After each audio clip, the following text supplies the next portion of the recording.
boa noite. Esse aqui é mais um culto pelas nações. Aqui nós vamos orar, agradecer, louvar e ouvir muitas das coisas que Deus tem feito pelas nações. Convido a você a inclinar a sua cabeça, fechar seus olhos e orar. Eleve os seus pensamentos ao nosso bom Deus.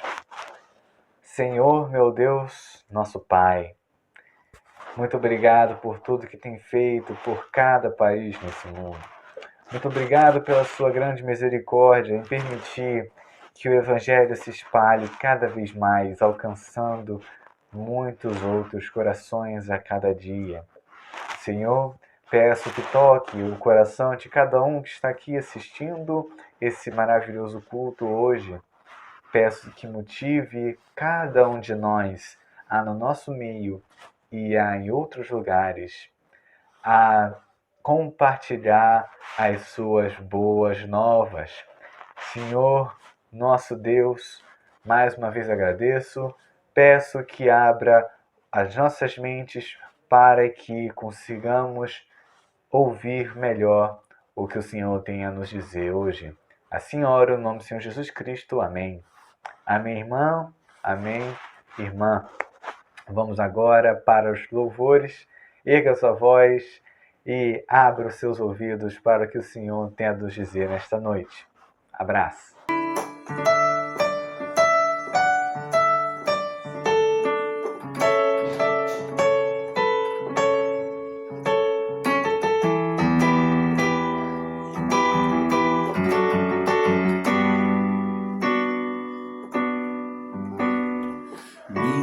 Razão de viver é te conhecer, proclamar tua glória, alcançar meu povo. Eu quero ver os cativos libertos do mal, todos confessando a Cristo, o Senhor. Vem com teu reino e multiplica a água viva que me sacia. Com teu reino e multiplica o pão da vida, minha razão de viver.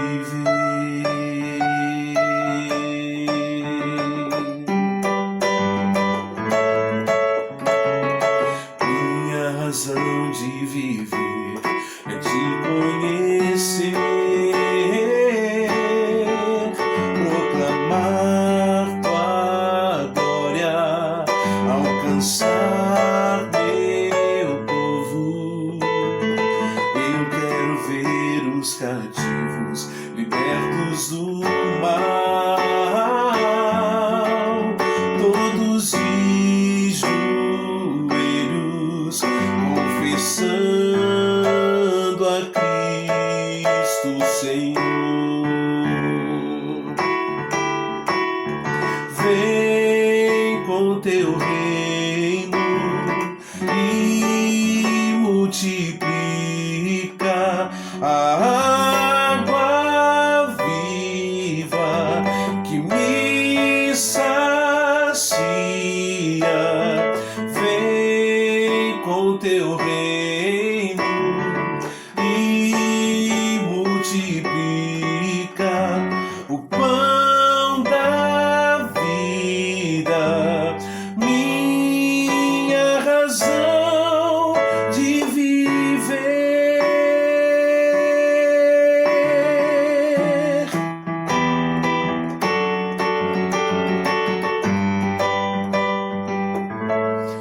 O meu viver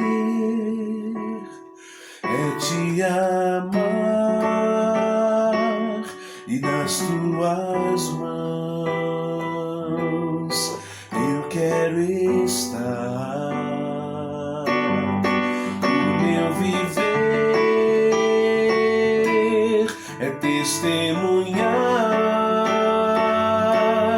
e multiplicar o teu grande amor. O meu viver é te amar e nas tuas mãos eu quero estar. O meu viver é testemunhar e multiplicar o teu grande amor. O meu viver é te amar, Senhor. Quero sempre estar. O meu viver é te amar, Senhor.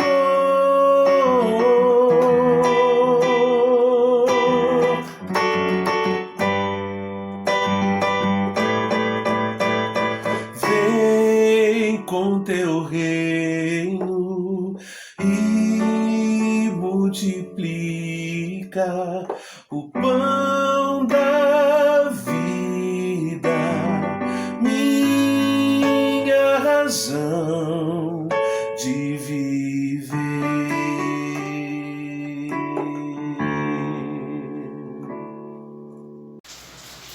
Quero compartilhar um texto com vocês que encontra-se em Mateus 28, do 16 ao 20. É o texto da grande comissão. Diz assim: os 11 discípulos partiram para a Galiléia, para o monte que Jesus lhe havia designado. E quando viram Jesus, o adoraram, mas alguns duvidaram.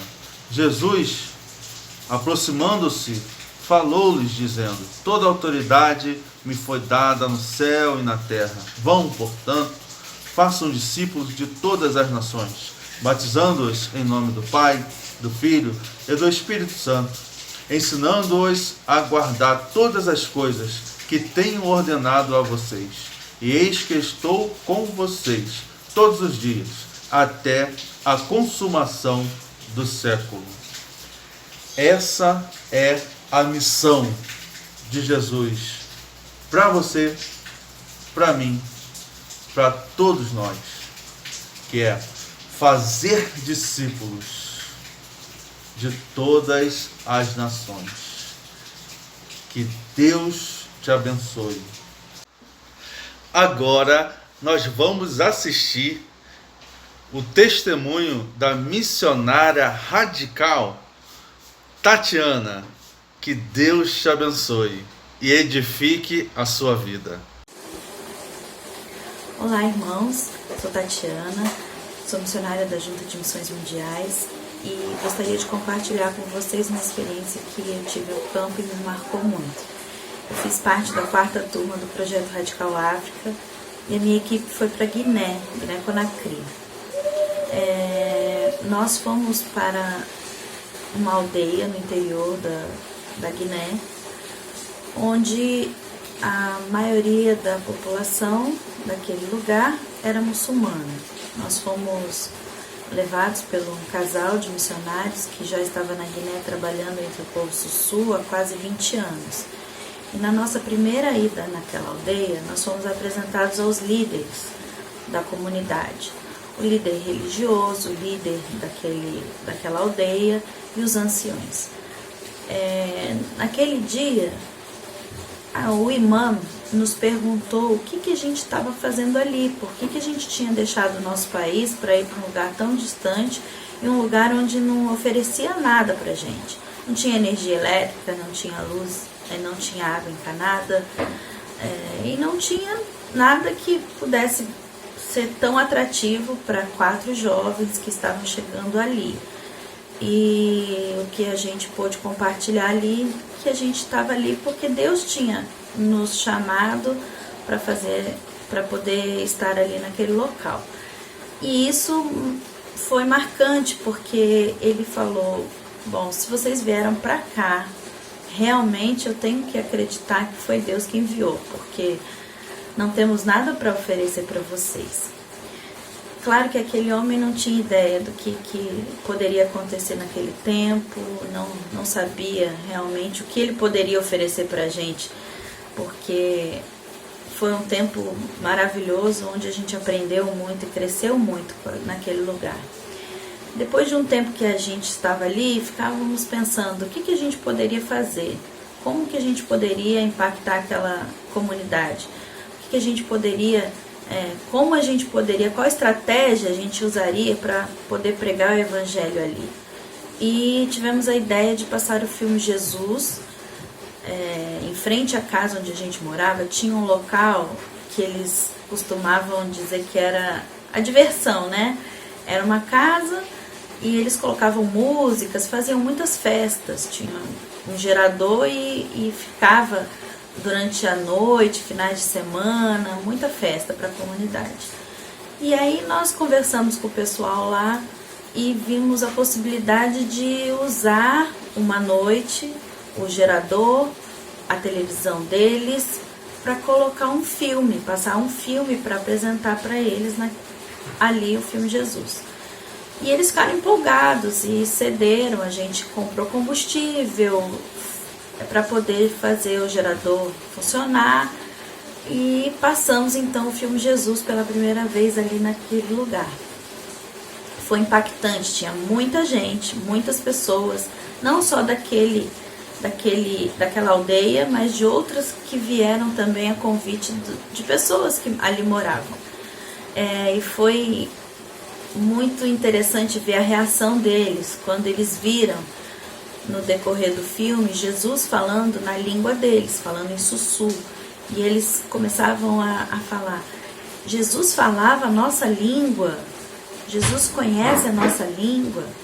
E foi muito legal, porque a partir dali muitas perguntas começaram a surgir, muita gente começou a perguntar coisas que viram no filme e queriam entender mais. E um dia o líder religioso, o imã, chamou os meninos para ir na casa dele um dia à tarde e pediu para que levasse o filme e o aparelhinho que nós tínhamos, que era um DVD portátil, que tinha bateria e dava para funcionar sem energia. E nós ficamos preocupados, não entendíamos por que ele tinha chamado para ir na casa dele, levar o filme e para que os meninos conversassem com ele lá. Imaginamos muitas coisas e ficamos em oração. Enquanto os meninos foram, nós ficamos em casa orando, pedindo a Deus que direcionasse tudo aquela conversa.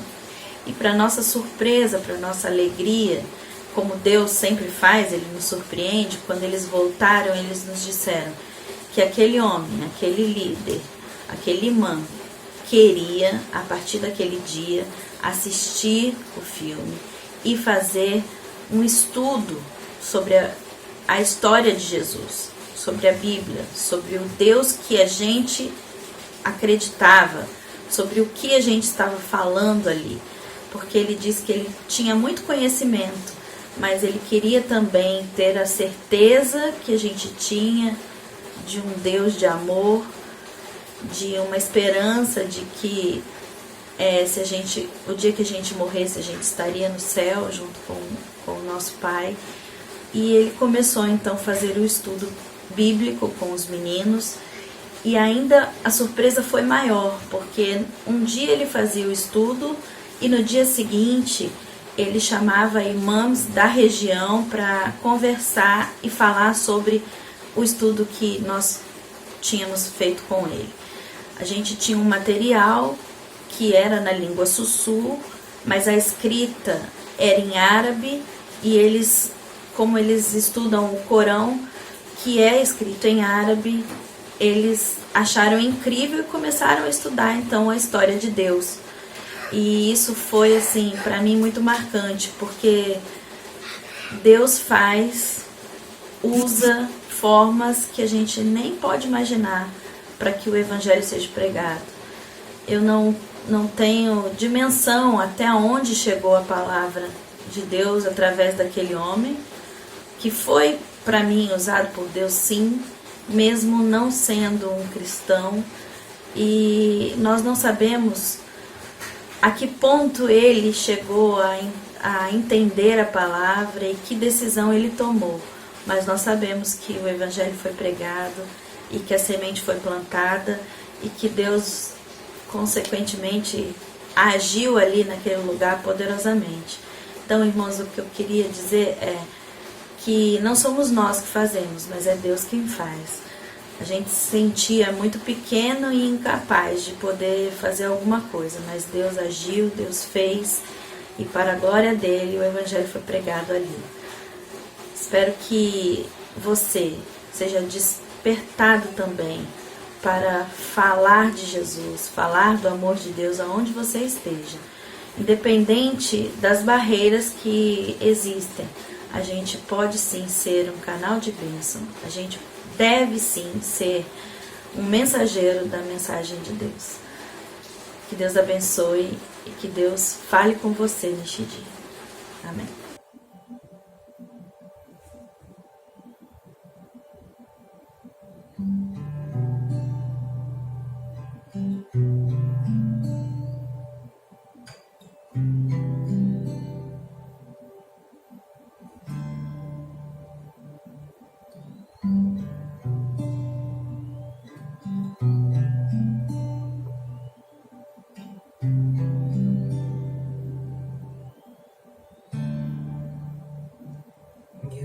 以为神有权能创造宇宙万物，也有温柔双手安慰受伤灵魂。有以为神有权能惩罚一切罪恶，也有慈悲体贴人的软弱。有一位神，我们的神，唯一的神，名叫耶和华，有权威荣光，有恩典慈爱，是昔在今在永在的神。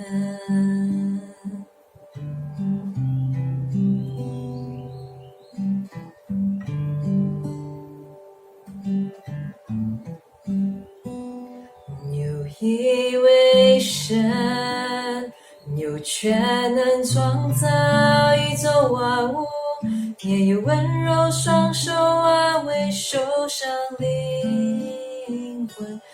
有以为神高坐在荣耀的宝座，却死在世间挽救人堕落。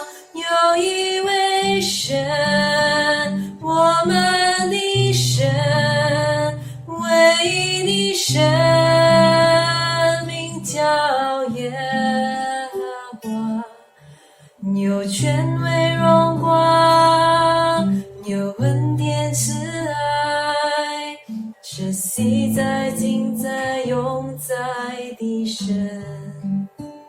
有一位神，我们的神，唯一的神，名叫耶和华，有权威荣光，有恩典慈爱，是昔在今在永在的神。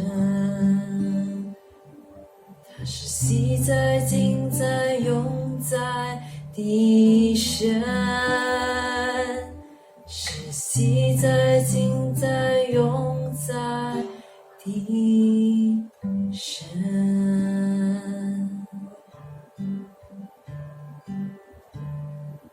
Que lindo, né, irmãos? A gente poder ouvir esse louvor em mandarim, nessa língua onde tantas pessoas têm se convertido, né, ali na China. Vamos orar pela China? Pai, muito obrigada, Senhor. Nós te louvamos, Senhor, porque sabemos que o Senhor tem feito maravilhas ali na China, ó Deus. Temos a certeza que o Senhor tem feito coisas muito maiores do que do que chega ao nosso conhecimento, ó Pai. E nesse momento, ó Deus, nós queremos te pedir, ó Deus, que o Senhor esteja fortalecendo, ó Deus, os irmãos chineses, ó Deus, que eles possam permanecer, ó Deus, perseverantes, ó Deus, nos caminhos do Senhor, ó Deus, mesmo diante de tantas dificuldades, tanta perseguição, ó Deus, mesmo diante da falta de acesso, às vezes, ó Deus, à Tua Palavra, ó Deus, a outros irmãos, às vezes, ó Deus, como deve ser difícil, ó Deus, seguir ao Senhor, ó Deus, numa terra, ó Deus, de perseguição, ó Deus. Mas nós sabemos, ó Deus, que a perseguição também traz perseverança, ó Deus, e nós louvamos ao Senhor, ó Deus, por tudo que o Senhor tem feito ali na China, ó Pai. Queremos te pedir, ó Deus, também que o Senhor possa cada vez mais, ó Deus, quebrantar o coração dos chineses que ainda não conhecem a Tua Palavra, ó Deus, que ainda não tiveram uma experiência pessoal contigo, ó Pai.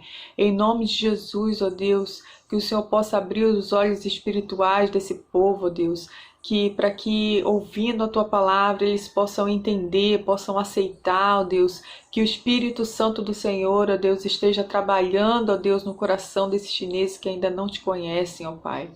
Abençoa também, ó Deus, os missionários que ali estão, ó Pai. Ajude, ó Deus, para que eles permaneçam firmes, ó Deus, nos propósitos que o Senhor tem colocado no coração deles, ó Deus. Abençoa os projetos, ó Deus, que eles têm feito, ó Deus. Abençoe as igrejas, ó Deus, que eles têm fortalecido ali, que eles têm trabalhado, ó Pai. Em nome de Jesus, ó Deus, que o Seu nome seja glorificado na igreja chinesa, ó Deus, nas igrejas subterrâneas, ó Deus, na igreja perseguida, ó Pai. Em nome de Jesus, ó Deus, que cada vez mais pessoas venham se render aos Teus pés, ó Deus, naquele lugar, ó Pai. Em nome de Jesus, ó Deus, nós clamamos, ó Deus, que o Seu nome seja cada dia mais glorificado na China, ó Pai. E muitos, ó Deus, nessa nação, ó Deus, ainda venham a ser salvos, ó Deus, para a honra e para a glória do Teu nome, ó Pai. Em nome de Jesus que nós oramos. Amém. Agora, irmãos, nós vamos passar esse momento agora para o pastor Marcos Grava, que durante muitos anos foi coordenador do Programa Esportivo Missionário da Junta de Missões Mundiais. Hoje o pastor Grava é pastor da PIB de Santo André, em São Paulo. Vamos orar pelo pastor Marcos Grava. Pai, em nome de Jesus, eu quero te pedir a Tua bênção sobre a vida do Teu servo, pastor Marcos Grava, nesse momento, que o Senhor possa abençoá-lo, ó Deus, e que a palavra, ó Deus, do Senhor, na boca dele, ó Deus, venha edificar, ó Deus, todos aqueles que estejam ouvindo essa palavra, ó Deus.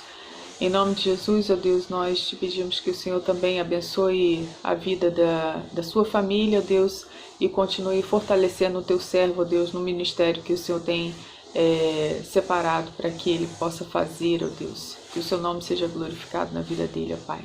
Em nome de Jesus. Amém. Olá, meus queridos amigos, irmãos e irmãs da Primeira Igreja Batista em Senador Camará, pastor Joseni. Eu quero agradecer aos irmãos pelo privilégio de poder compartilhar uma breve palavra missionária a vocês neste culto que é realizado a cada 15 dias na igreja. Quero louvar a Deus por essa iniciativa, juntamente aí com os nossos missionários ali no sudeste da Ásia. Os irmãos compartilhando sobre as necessidades missionárias, como ex-missionário da Junta de Missões Mundiais e hoje pastor da Primeira Igreja Batista de Santo André, me sinto privilegiado e também muito feliz por ver igrejas continuando a falar sobre missões. Nossa igreja está vivendo um momento muito especial aqui em Santo André. Atrás de mim vocês podem perceber o logo de 80 anos que nós completamos nesta semana. No último dia 27 de julho, segunda-feira passada, a igreja completou 8 décadas de existência, a primeira igreja batista em todo o grande ABC. não apenas em Santo André. E nós tínhamos um sonho, chegar neste ano que completamos 80 anos como igreja, também com um número de 80 missionários sendo sustentados por ela. E o Senhor ouviu a nossa oração, atendeu o desejo do nosso coração, e com muita alegria entramos nesse mês de julho com 81 missionários sendo sustentados por esta igreja. Por isso é uma alegria estar com vocês para falar um pouquinho sobre missões. E nessa breve palavra que eu vou compartilhar com os irmãos, quero falar sobre um dos imperativos bíblicos, que é o imperativo de envio de missionários. Nós sabemos que a palavra de Deus tem diversos imperativos. Toda vez que os verbos aparecem conjugados na forma imperativa, nós entendemos que é uma ordem que o Senhor nos dá para que nós possamos cumprir e fazer da maneira que lhe agrada. E são diversos os imperativos bíblicos. O Senhor nos ensina a orar, nos ensina a respeitar, a amar, a obedecer e diversos outros que nós vimos no texto bíblico. Mas um imperativo muito importante para nós, como igreja missionária, certamente é o envio de missionários. E eu queria compartilhar com vocês um texto que está na palavra de Deus, está lá em Atos dos Apóstolos, capítulo 13. Atos dos Apóstolos, capítulo 13. E nesse texto, nós vamos ver aqui como Paulo e Barnabé são enviados para o campo missionário a partir de sua igreja local, a igreja de Antioquia.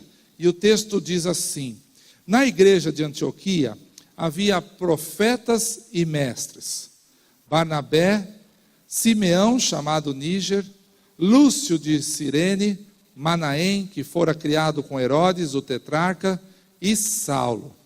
Enquanto adoravam o Senhor e jejuavam, disse o Espírito Santo: separem-me Barnabé e Saulo para a obra que os tenho chamado.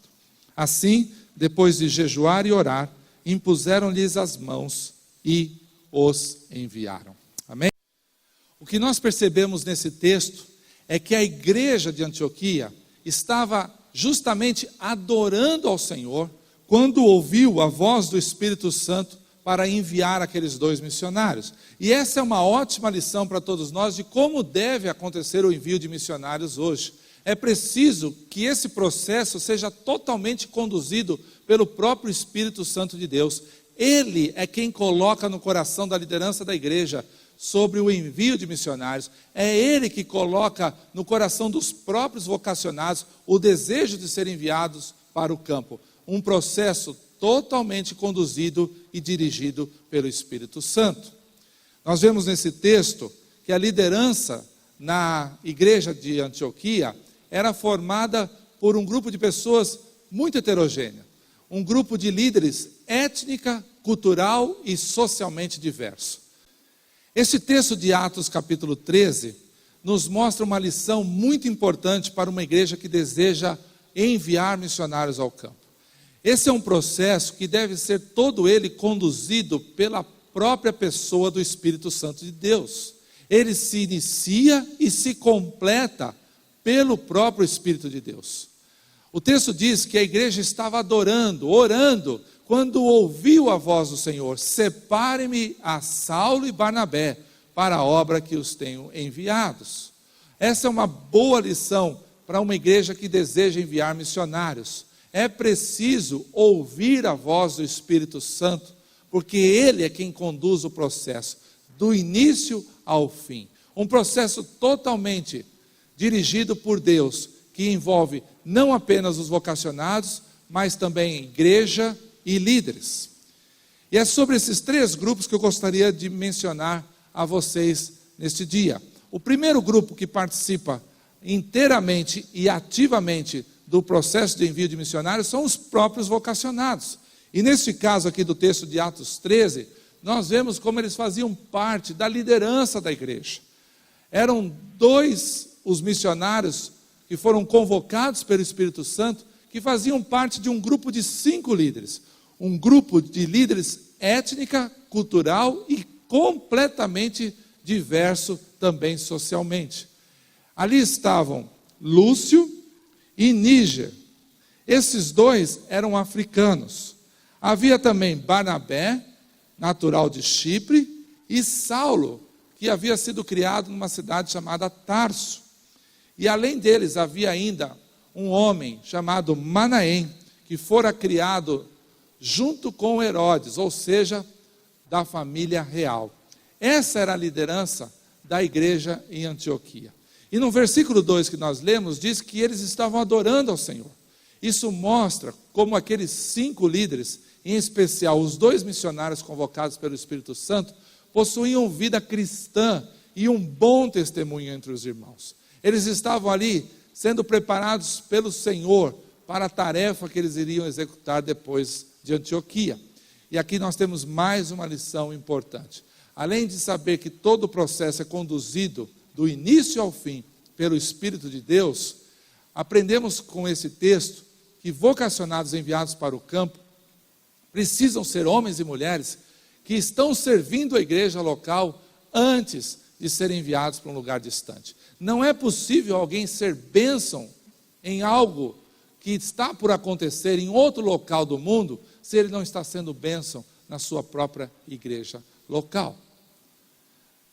Quando nós chamamos um vocacionado, o preparamos para o campo missionário, é preciso perceber qualidades neste homem, nesta mulher, em servir ao Senhor dentro da sua própria igreja, para então percebermos que Deus está chamando ele ou ela para uma missão em um campo missionário distante. Todo o processo será completado e assim o Senhor glorificado. Além dos vocacionados, nós percebemos aqui também, nesse texto, a figura dos líderes. E o Espírito Santo determinou que eles separassem a Paulo e Barnabé para que fossem enviados para a evangelização dos gentios. Quando nós falamos sobre a importância da participação de líderes, é preciso nós evitarmos 2 erros clássicos no processo de envio de missionários. O primeiro erro são pastores e líderes que acabam retendo vocacionados que Deus está chamando e separando para servi-lo num campo missionário. É muito comum ouvirmos aqui no Brasil jovens vocacionados participando de caravanas, projetos voluntários, dizendo que suas igrejas, seus líderes, não reconhecem, não entendem o chamado que o Senhor tem para as suas vidas. Mas além desse erro, nós percebemos também alguns outros pastores cometendo o equívoco de enviar para o campo missionário, principalmente transcultural, pessoas que não estão sendo bênçãos sequer ali na própria igreja local. Enviar pessoas para um local distante, que não são bênção na sua própria cidade, em torno da sua própria igreja, é um erro muito grave. Temos a pessoa dos vocacionados, temos os líderes, mas eu queria destacar, nesse momento, a importância da participação do terceiro grupo, que é justamente a igreja. E a igreja tem um papel crucial no envio de missionários. E ela o faz através de 2 formas. Primeiro, o que nós chamamos de uma coautoria. É isso mesmo. A igreja é participante direta no envio de missionários. Algo que para muitos de nós está sendo esquecido nos últimos dias. Vocacionados que estão procurando agências missionárias para que essas agências os enviem para o campo, quando esse processo deve ser feito a partir de uma igreja.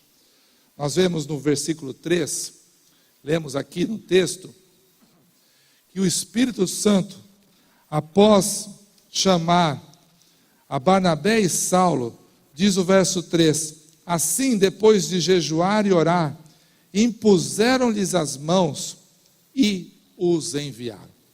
Esse termo que aparece aqui no versículo 3, enviar, ele é um pouco diferente do mesmo termo que aparece no versículo 4, cujo verbo é o mesmo, mas com uma conotação diferente.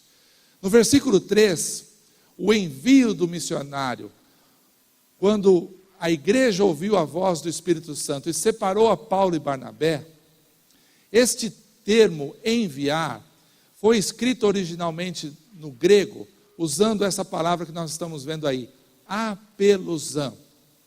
Apeluzan é um termo grego que foi traduzido para enviar, mas que significa não reter, como alguém que está abrindo a porta para alguém que deseja sair. Quando a gente recebe um visitante na nossa casa, um parente, claro, nesse tempo tem sido difícil vivermos essa realidade, mas quando em breve tudo isso passar em nome do Senhor Jesus, e eu e você podermos receber novamente nossos irmãos, amigos, familiares em casa, e chegar naquele momento que a pessoa diz, olha, foi tudo muito gostoso, está muito agradável, mas nós precisamos ir.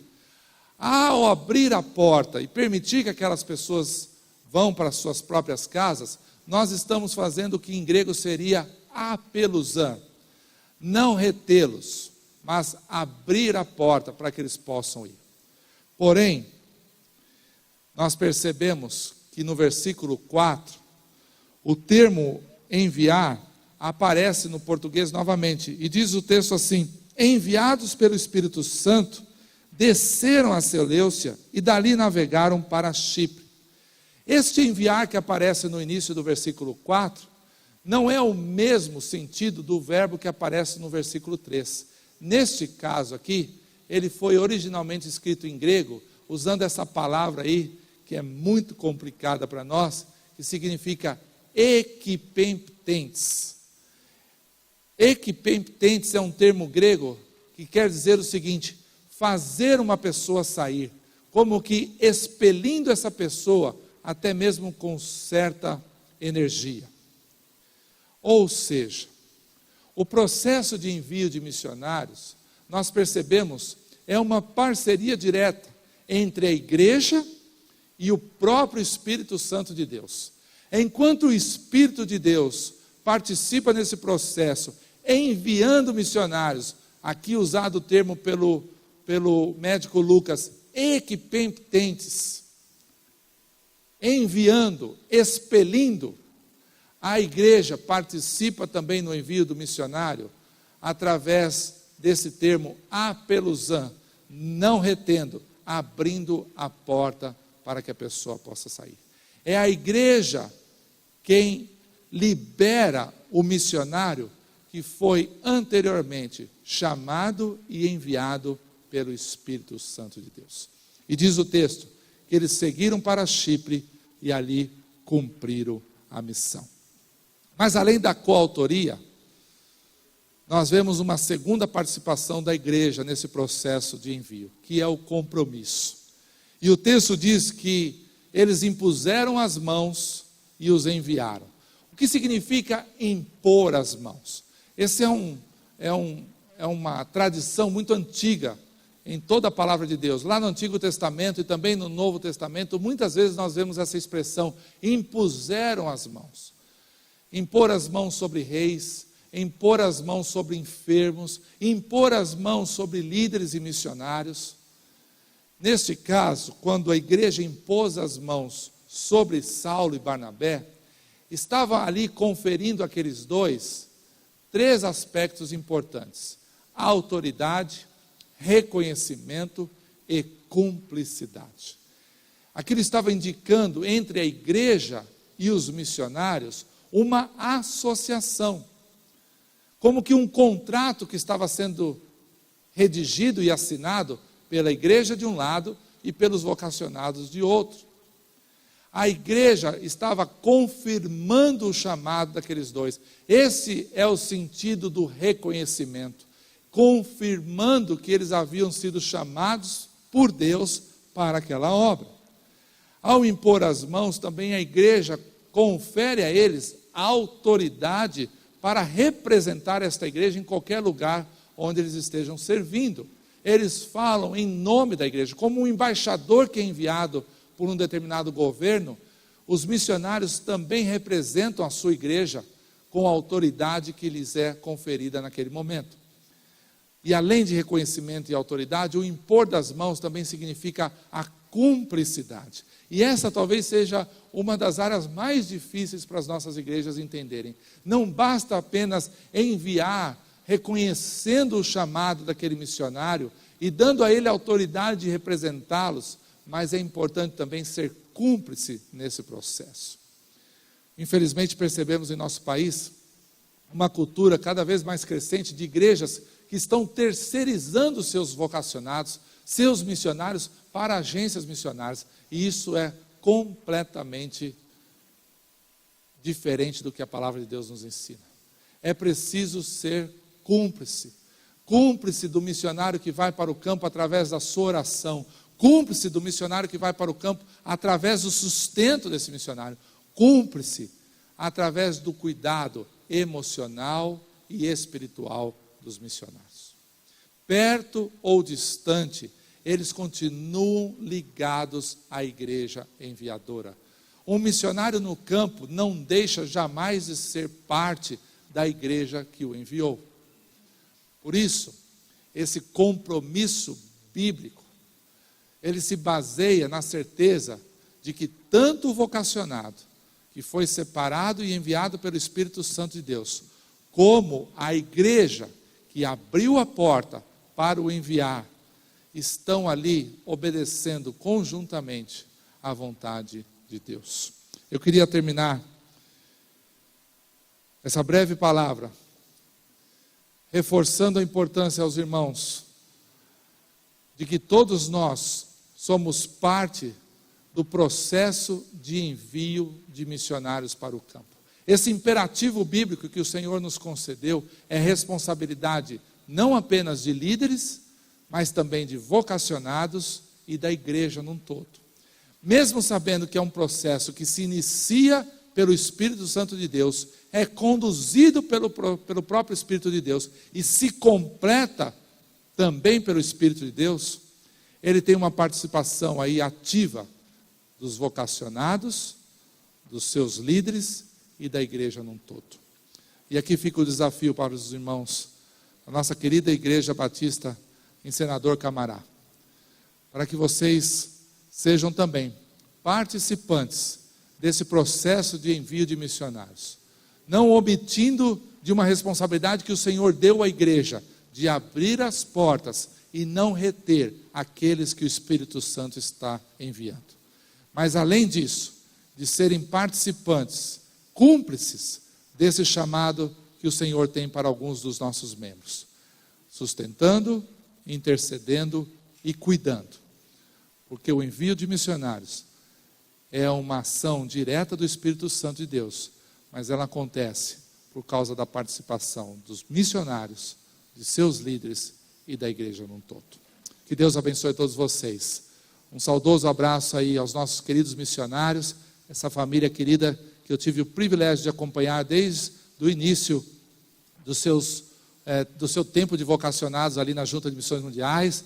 Ainda solteiro, orávamos muito, por esse nosso querido missionário, agora vendo junto de sua linda família. Que Deus abençoe a todos vocês e que vocês continuem através deles, evangelizando e alcançando muitas vidas, não apenas no sudeste da Ásia, mas em outros lugares do mundo. Um forte abraço e Deus os abençoe. Olá, povo de Deus, igreja missionária. Prossigamos em cumprir a grande comissão que Jesus Cristo nos deixou. Vamos evangelizar o mundo inteiro. Vamos pelas nações. É assim que Deus quer que nos movimentemos nessa terra, pelas nações, falando do grande amor dele por todos os povos. Estamos finalizando esse culto ao Senhor e queremos agradecer a todos que contribuíram para a sua realização. Ao pastor Marcos Grava, pastor da Primeira Igreja Batista de Santo André, do estado de São Paulo, que o Senhor abençoe sua vida, sua família, todo o seu rebanho. Nossa gratidão também a Tatiana, nossa Radical África, que o Senhor continue usando a vida dessa amada irmã. Aos demais irmãos que participaram, membros da Primeira Igreja Batista Senador Camará, Lili Miller, o Juan Calente, meu querido filho, Wanderson Guimarães, que o Senhor também os abençoe. Que o Senhor abençoe sua vida, você que adorou a Deus conosco por meio desse culto pelas nações, que você permaneça sempre sendo um servo missionário. Compartilhe esse vídeo, deixa lá o seu like, tá bom? Se você não é inscrito ainda no nosso canal no YouTube, faça a gentileza de se inscrever. Vamos aumentar o número de pessoas comprometidas em pregar o Evangelho a todas as nações. Que o Senhor lhe abençoe. Até o próximo culto pelas nações. A paz de Cristo, irmão, irmã, missionários do Senhor. Que o Senhor nos abençoe, hoje e sempre.